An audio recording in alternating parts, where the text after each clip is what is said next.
16.12 pounds. Give that number some serious thought for a while.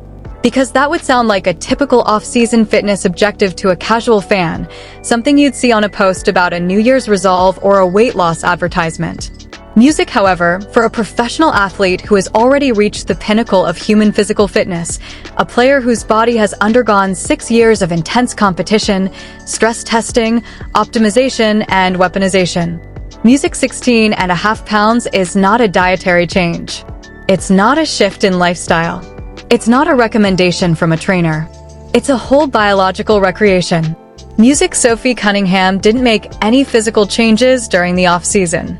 She increased her treadmill mileage and didn't reduce her carbohydrate intake. She took apart the only version of herself that had ever held a professional position. And she started from scratch while rebuilding it. While recovering from a ruptured ligament in her knee, she performed this. She managed the psychological burden of a career-ending injury while doing this. And music when everyone in the basketball world was focused on someone else. This is what you overlooked. While the controversy surrounding Caitlin Clark's comeback dominated every sports broadcast, podcast, and social media algorithm, two of Clark's closest colleagues were subtly carrying out the most deliberate dual change in women's basketball history. Music not the loudest, not the most well-known, nor the most deliberate. There is a difference, and that music distinction is crucial. Cunningham physically repaired herself after what can only be called the cellular level up. She had to retrain every system in her body to function in a lighter, leaner, faster body. That doesn't occur in a few weeks. That's months of difficult, unglamorous, and rigorous effort done completely out of the public eye. And Lexi Hull was building something completely different while Cunningham was working on it. She was employing a tactic to create a private corporate empire, thus sophisticated that very few people in the sports media have taken the time to accurately chart it. Hull didn't wait for a sponsor to approach them. She didn't sign a contract that was controlled by someone else. She created the asset herself, is the sole owner of music, and has positioned it so that the market finds it nearly impossible to ignore. These two actions are related. They are both intentional, yet neither of them doesn't have the most disruptive musical athlete to play women's basketball in a generation at its epicenter. So let's connect every single dot and pull every thread. You must first comprehend who Cunningham was for the 6 years prior to her metamorphosis in order to really appreciate how drastic it was. Because the mainstream media consistently ignores context, which is crucial in this situation. Physicality was the foundation of Cunningham's entire professional identity. Physicality that is unreserved, harsh, and unforgiving. Music she served as the enforcer for a roster in dire need of one. Veterans felt the player's bone-jarring screens for days afterward. The player who did not flinch after absorbing impact with the paint. Who consistently makes a very intentional bodily statement, and Indiana's rookie point guard was put to the test by the opposing veteran. Music Cunningham carried the structural weight of a player designed for contact at 165 pounds. That frame wasn't a coincidence. The music was engineered. Her brand was her physical presence, her strength, and her weight. It was her job. That was her job security, to be honest. In a league music where role players are eliminated as soon as they become obsolete, Cunningham's competitive survival strategy was to always be the most physically intimidating player on the floor. She continued to be selected for the roster despite the fact that many more offensively talented players did not. After listening to music, she watched the movie from the previous season. She examined the figures. She examined the system she would be expected to run for the upcoming year. And she came to a decision that took true professional bravery to embrace. The squad she was going to play for was no longer a good fit for the version of herself that had worked for 6 years in a row. Instead of waiting for a coaching staff to come to the same conclusion and replace her with a suitable replacement, music she took her place first. She weighed 148.5 pounds instead of 165. 16.5 pounds music was purposefully removed. Now take a moment to sit with the full weight of that choice. I didn't mean to make a pun. Due to a damaged medial collateral ligament, Cunningham is presently undergoing rehabilitation. That is not insignificant. Annoyance.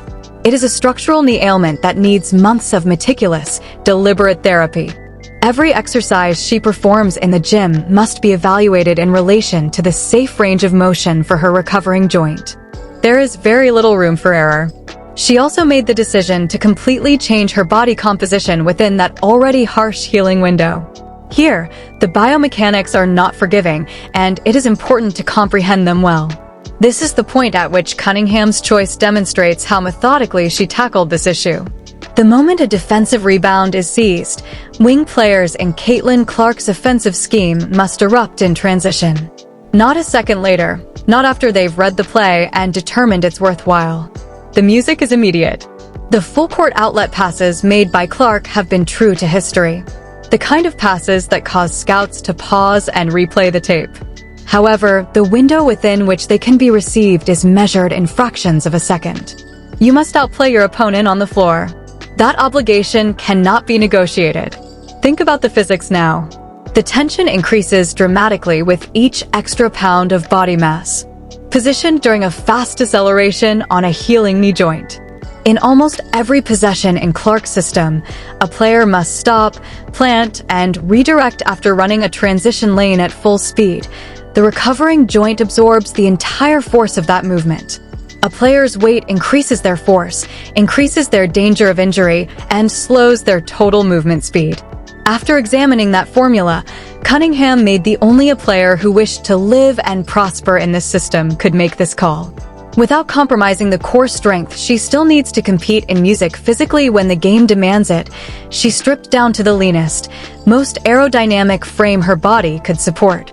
This is where the analysis becomes even more intriguing though, since protecting her knee was never the primary reason for this choice. Cunningham looked at Aaliyah Boston's early experiences of the previous season, and she carefully examined it. Music Boston started the year a little heavier than what Clark's strategy called for.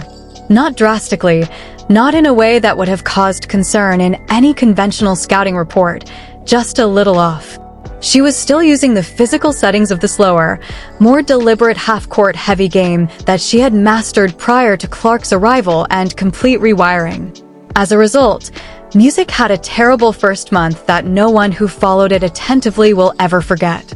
Boston was clearly exhausted and putting in more effort than anyone else Music to keep up with a speed that she had not yet gotten used to.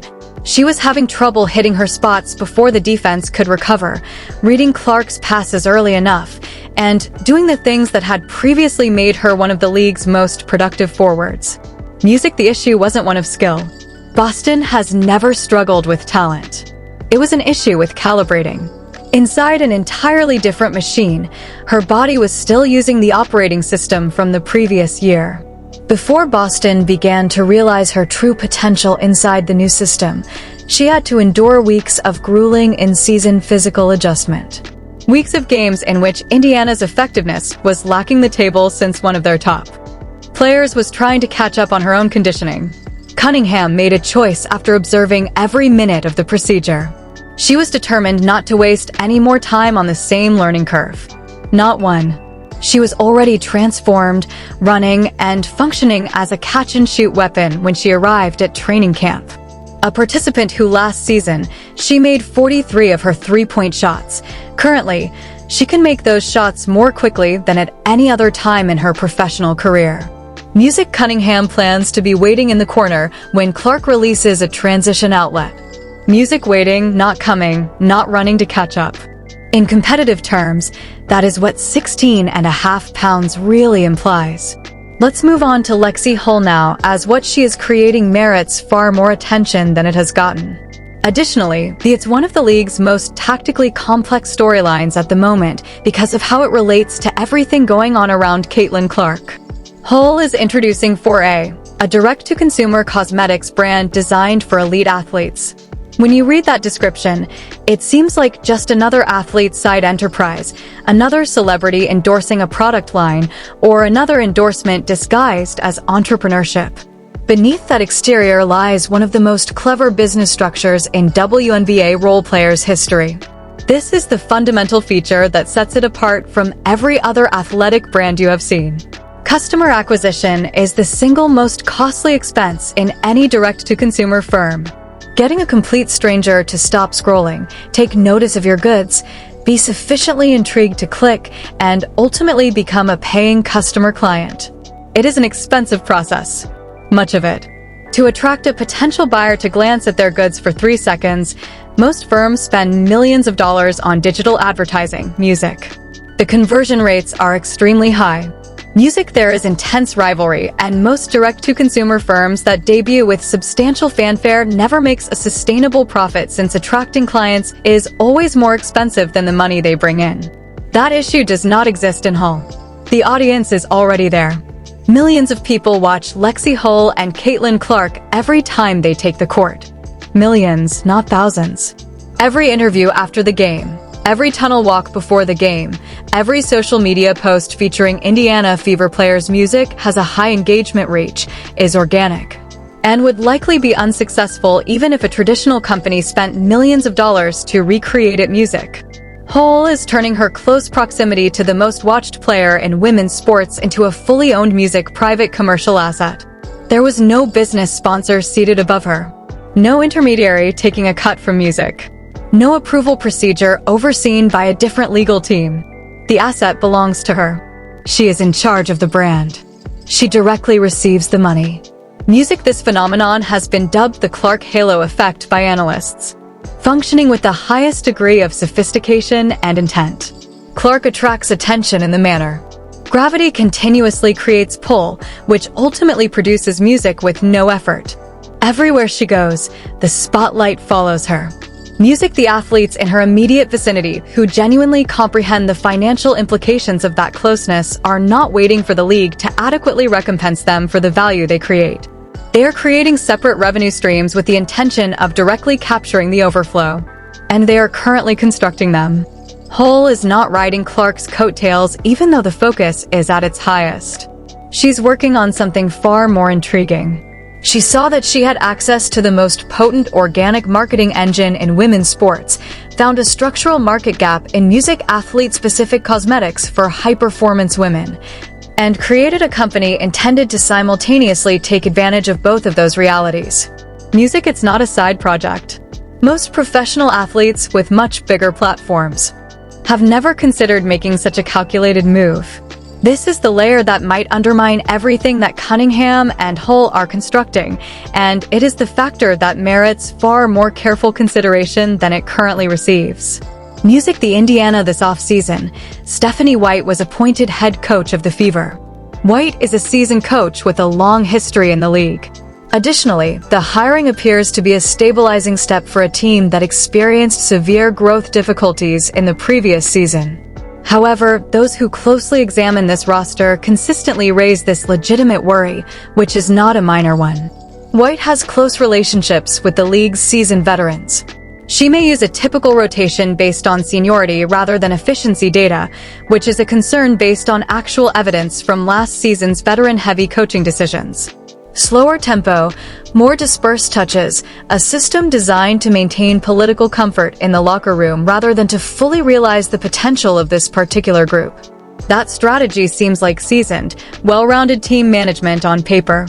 In reality, it would be an act of competitive self-destruction within music in this particular circumstance. On this issue, the data from the previous season is clear. It has nothing to do with interpretation or preferred analysis. It's evident from the numbers. The offense collapsed each time the former coaching staff decided to sit Lexi Hull in favor of slower, more experienced players. Not music. Slowed down, closed down. The ball stopped moving. The distance between floors collapsed. Clark's contested isolation possessions sapped her of every aspect that makes her the most dangerous point guard in the game right now.